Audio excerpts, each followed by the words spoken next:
মসজিদের মধ্যে যদি জোরে করে ইমাম সাহেব জুমার দিনে যদি হুঙ্কার দিয়ে দেয়, কিছু মানুষ আছে তারা বলে মসজিদের মধ্যে উঁচু আওয়াজ করা যাবে না, অথচ মসজিদের মধ্যে মুয়াজ্জিন সাহেব যখন আজান দেয় সেই আজানের আওয়াজ কয়েক কিলোমিটার চলে যায়, তখন কেউ বাধা দেয় না। বোঝাচ্ছি কেন বাধা দেয় না।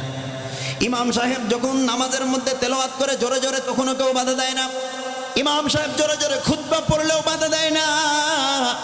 হাফেজ সাহেবরা কোরআন তেলাওয়াত করতেছে, পুরো বিশ্বে ফুলের মালা পাচ্ছেন, কিন্তু যা এই সবগুলো হলো আরবি ভাষা। আরবি ভাষা যত জোরেই আওয়াজ করে করা যাক, মানুষ বোঝেও না চিল্লালেই কি আর না চিল্লালেই কি। কিন্তু হক কথা যদি জোরে আওয়াজ করে বলে, আর এই হক কথার আওয়াজ যদি অনেক দূর পর্যন্ত চলে যায়, যাদের চুলকানি আছে তাদের অ্যালার্জি আরো বেড়ে যায়। কথা বলেন ঠিক কিনা?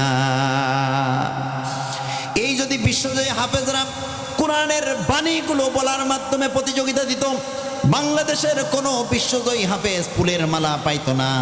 পৃথিবীতে এই ফুলের মালা দেওয়া নেওয়ার রীতি বন্ধ হয়ে যাইত। তারা আরবি ভাষা বলে, আরবি ভাষায় কোরআন তেলাওয়াত করে বহির্বিশ্বে গিয়ে শোনায় আসে।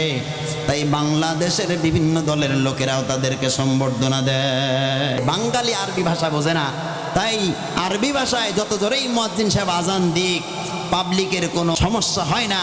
কিন্তু বাংলা ভাষায় যদি হক কথা বলা যায়, তখন পাবলিকের সমস্যা হয়ে যায়। কথা শোনার পরে যদি কারো উঠে যেতে মন চায়, তার পরিচয় আগে দিয়ে নেই। মন চাইলে দূর থেকে এসে বসবেন, বসছেন তো বসছেন, উঠতে পারবেন না। যদি ওঠেন কোন কাতারে পড়বেন? এবার আসেন, আমি কোরআনের আয়াত থেকে বলছি, বিপদ হলে যাইতে পারেন। এক নম্বর চাপছে, মানুষ মরে গেছে, কল আসছে, যেতে তো হবে। আল্লাহ পাক রব্বুল আলামিন সূরা তাওবার মধ্যে 11 নম্বর পারা 6 নম্বর পৃষ্ঠা বলেন, وَإِذَا مَا أُنْزِلَتْ سُورَةٌ فَمِنْهُمْ مَنْ يَقُولُ أَيُّكُمْ زَادَتْهُ هَذِهِ ঈমানা। আল্লাহ বলতেছেন যে যাদের ঈমান আছে তারা যখন কোরআনের আবৃত্তি শুনবে, কোরআনের ব্যাখ্যা বিশ্লেষণ শুনবে, তারা শোনার সাথে সাথেই তাদের অন্তরের মধ্যে ভালো লাগা শুরু হয়ে যাবে। বলেন সুবহানাল্লাহ। এখন আপনি আপনার অন্তরকে নিজের বিবেকের পাল্লায় মাপ দিন, দেখেন আপনার অন্তরে এই আলোচনা ভালো লাগতেছে কিনা। যদি আপনার অন্তরে এই আলোচনা যদি ভালো লাগে, তাইলে নিশ্চিত আপনি ভেবে নেন আপনি ঈমানদার।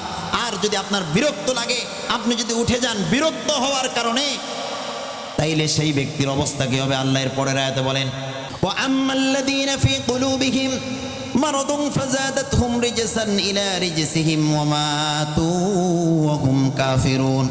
আল্লাহ বলেন, وَأَمَّا الَّذِينَ فِي قُلُوبِهِمْ مَرَضٌ, যাদের অন্তরে ব্যাধি আছে, এই ব্যাধিগ্রস্ত অন্তরগুলো যখন কোরআনের আবৃত্তি শুনবে, তাদের ভালো তো লাগবেই না, আরো তারা বিরক্ত হতে থাকবে, আর তারা বিরোধিতা করতেই থাকবে।